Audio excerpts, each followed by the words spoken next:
Welcome to MF English Stories. Enjoy short English stories with powerful life lessons.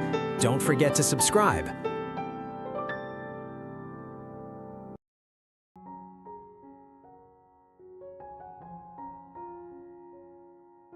In a quiet suburban neighborhood where maple trees lined the sidewalks and the air always smelled faintly of fresh grass, there lived a young man named Ethan Miller.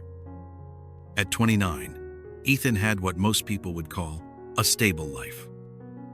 He worked as an assistant manager at a local electronics store, paid his rent on time, and spent his evenings watching documentaries or scrolling through his phone. His life was simple and predictable. Yet inside, Ethan carried a quiet worry. He rarely spoke about the fear of not being enough. He constantly compared himself to others. Old classmates were starting businesses, buying houses, and posting smiling family photos online. Ethan, on the other hand, felt like he was standing still. He wondered if he had missed his chance to become someone truly important. One cloudy afternoon, as he walked home from work, his mind was filled with these familiar doubts. He passed a busy bus stop, a small grocery store, and a narrow alley that cut between two buildings. He didn't notice the thin leather wallet slipping out of his jacket pocket. It landed softly on the pavement. Ethan kept walking. A few minutes later, an elderly woman named Mrs. Callahan shuffled down the same sidewalk. She noticed the wallet lying near the curb. Her eyes narrowed slightly as she bent down to pick it up. It felt heavier than she expected. She opened it carefully. Inside were several credit cards, an ID, family photos, and a thick stack of cash, more than Mrs. Callahan had seen in months. She looked around. No one seemed to be searching for anything. The street was quiet, except for a bus rumbling in the distance. For a moment, temptation whispered gently in her mind. "No one would know," a small voice said. "This money could help with your rent, your medicine, your groceries." Mrs. Callahan closed the wallet slowly. She took a deep breath and reminded herself of the lessons she had been taught long ago. "What belongs to another soul is not mine to keep," she murmured softly. She slipped the wallet into her purse and decided to find its owner. Back at his apartment, Ethan placed his keys on the table and reached for his wallet and felt only empty fabric. His heart skipped.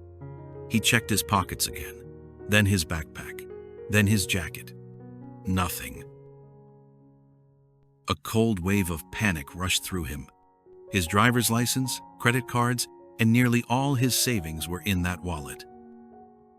He imagined the long phone calls, canceled cards, and sleepless nights that would follow. He sank onto his couch, pressing his palms against his face. "How could I be so careless?" he whispered. Mrs. Callahan returned to her small apartment and examined the ID card more closely. The address was only a few streets away, though her knees ached and her legs felt weak. She put on her coat and slowly made her way toward the address. Each step felt heavy, but her heart felt strangely light. As dusk fell, a gentle knock sounded at Ethan's door. He opened it cautiously. Standing in front of him was a short, elderly woman with kind eyes and a warm smile. "Are you Ethan Miller?" she asked. "Yes," he replied, confused. She opened her purse and held out the wallet. "I believe this belongs to you." For a moment, Ethan simply stared. Then realization rushed through him like a wave. "Oh my God, yes, that's mine." He took it with trembling hands and quickly checked inside. Everything was there. Nothing was missing. Ethan felt his eyes burn with tears. "Thank you," he said, his voice shaking. "You have no idea what this means to me." Mrs. Callahan smiled softly. "I think I do," she said. "We all lose things sometimes, but kindness helps us find more than just our belongings." Ethan insisted on inviting her inside for tea. They sat across from each other in the small living room, steam rising gently from their cups. He asked her why she had gone out of her way to return the wallet. She thought for a moment before answering. "When I was young," she said, "my father once found a purse full of money. We were struggling back then, but he returned it. That day, he told me something I never forgot." She looked into her tea. He said, "Your character is worth more than any amount of money." Those words settled deeply into Ethan's heart. After Mrs. Callahan left, Ethan sat quietly in his apartment. He held the wallet in his hands, feeling its familiar weight, but now it felt different.